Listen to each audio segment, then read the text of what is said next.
প্রিয় দর্শক, আমাদের হাতে এসে পৌঁছেছে গণপ্রজাতন্ত্রী বাংলাদেশ সরকারের স্বরাষ্ট্র মন্ত্রণালয়ের সুরক্ষা ও বহিরা বিভাগ অর্থাৎ পাসপোর্ট ডিপার্টমেন্টের যে একটি অধিদপ্তর, সেই অধিদপ্তরের উপসচিব নীলিফা আফরোজার স্বাক্ষরিত একটি চিঠি। সেই চিঠিতে আবারও বর্ণনা করা হয়েছে এবং এখানে নির্দেশনা দেওয়া হয়েছে বাংলাদেশের প্রতিটা পাসপোর্টে যেন উল্লেখ করা হয় ইসরায়েল ব্যতীত। অর্থাৎ পাসপোর্ট হচ্ছে একটি, আপনি যখন বিদেশে ভ্রমণ করেন তার যে দলিল বা যে দস্তাবেজ, আপনি যে বাংলাদেশের নাগরিক এবং ওই পাসপোর্টের মাধ্যমে আপনি কোনো দেশে ভিসা নিয়ে যেতে পারবেন, কোনো দেশে আপনি ভিসা ছাড়াও যেতে পারবেন। আমি যতটুকু জানি আজ পর্যন্ত 2025 14 এপ্রিল আজ পর্যন্ত বাংলাদেশের পাসপোর্ট দিয়ে আপনি 32টার উপরে দেশে আপনি উইদাউট ভিসা যেতে পারবেন।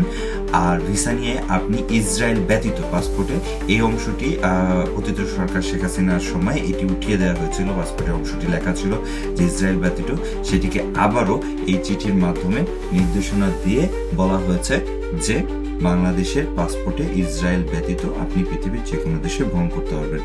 ইসরায়েলের মানুষের এবং প্যালেস্টাইনের মানুষের জন্য এবং এই ইসরায়েলিদের অত্যাচারের বিপক্ষে বাংলাদেশ সরকারের এই অবস্থানটিকে আমরা জোরালো সমর্থন করি।